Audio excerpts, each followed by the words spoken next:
My video for October 23rd, 2019 is video number 3245. The title is The Scary Thing About the Trump Administration. This is from Information Clearinghouse about Julian Assange. Mr. Assange's barrister, Mark Summers, described the extradition bid as a political attempt by Donald Trump's administration to signal to journalists the consequences of publishing information.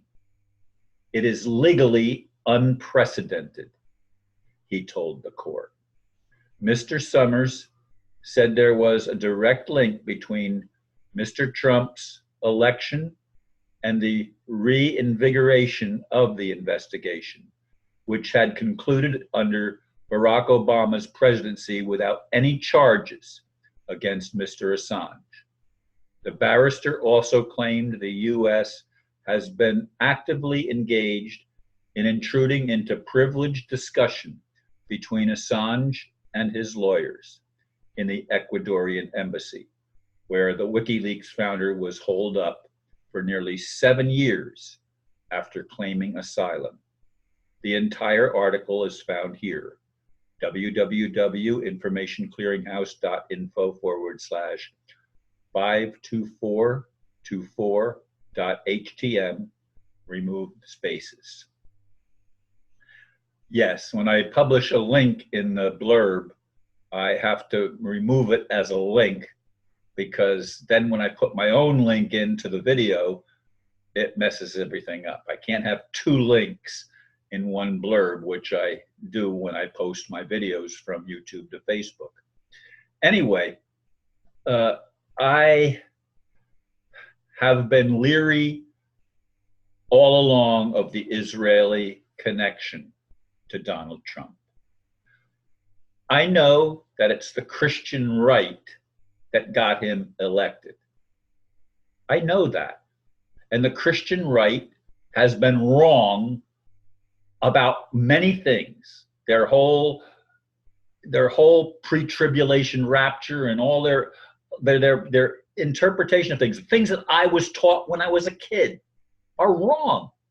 They're simply not true. Shiloh hasn't come yet, and Jerusalem and Israel would not be restored until the Messiah returns. That's bottom line. That has not happened yet. And I'd like any Christian or anybody to show me where Shiloh is. I'm not so sure, quite honestly, that Shiloh is even returning. But nevertheless, that is the biblical prophecy. So all of this stuff against the Palestinians who have lived on that land for a very long time is nonsense. It's Palestinian land, not Israeli land.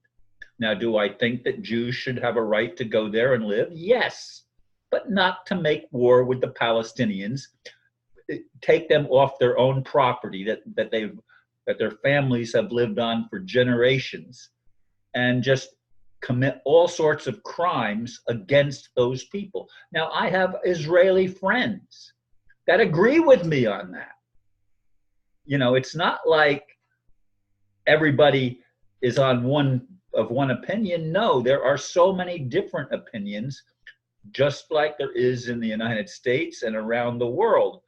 People have different agendas and different opinions because there's been very dark influences that have played a horrible role for a very long time in controlling humanity through disinformation, carefully crafted deceptions that lead us away from the truth, that the only way we're going to resolve the world's issues is not through war, not through criminal prosecution of people that are trying to find the truth and tell the truth to the best of their ability, but through listening to one another and learning how to love one another, recognizing projection, because so much of what is going on in the world is simply projecting.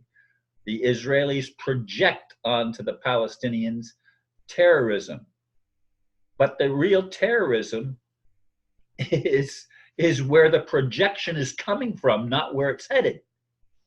You know, that's the irony of the whole thing. Everything is turned inside out and upside down. Everything is that we've been taught is backwards in a very real sense. It will not lead us to resolution of the problems that have faced humanity for a long time. Now, some of the things that I've looked at in the Cassiopean experiment boggle my mind and trouble me greatly, as I said in the previous video, because there it's saying that third and fourth dimensional reality are not it's only an elemental stage. We've got to get to the higher stages before it will make sense. And when, you know, the people that were interacting with these beings from the seventh dimension, they said, you can't understand it from your position. And no, I can't understand it, because to me, there is duality.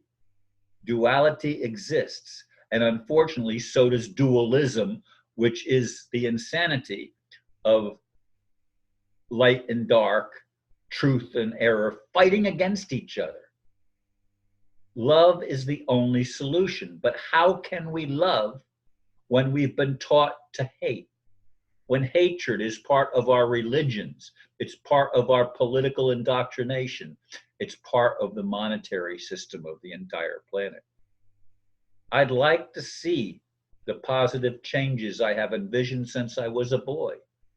But can I possibly ever see the kingdom of heaven becoming manifested on earth? Some say, no, you can't, Ron. It doesn't exist here and it can't exist here.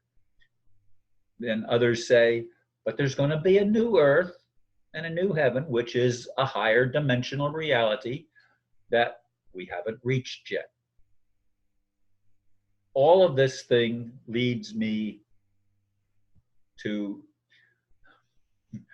really question so many things and try to look for a solution that makes sense in third, fourth dimensional reality, in time and space. But time and space, the articles in the Cassiopean experiment, some of those things that I'm reading say time and space is all just an illusion. It's not real. But it certainly seems real to me. It certainly seems real to the people that are suffering. It probably even seems real to the people that are causing the suffering. And nobody takes responsibility. Not a loving creator, that I question if that such a thing even exists, although I would be devastated if it didn't. We are the creators. That doesn't give me much hope, because so many of us have been indoctrinated on every level with fallacies that prevent us from the loving solution. I'd like to see, as I keep on saying, real change that liberates humanity, that frees us from the deceptions that have caused us to be enslaved for eons. Thank you, folks, for listening, and namaste.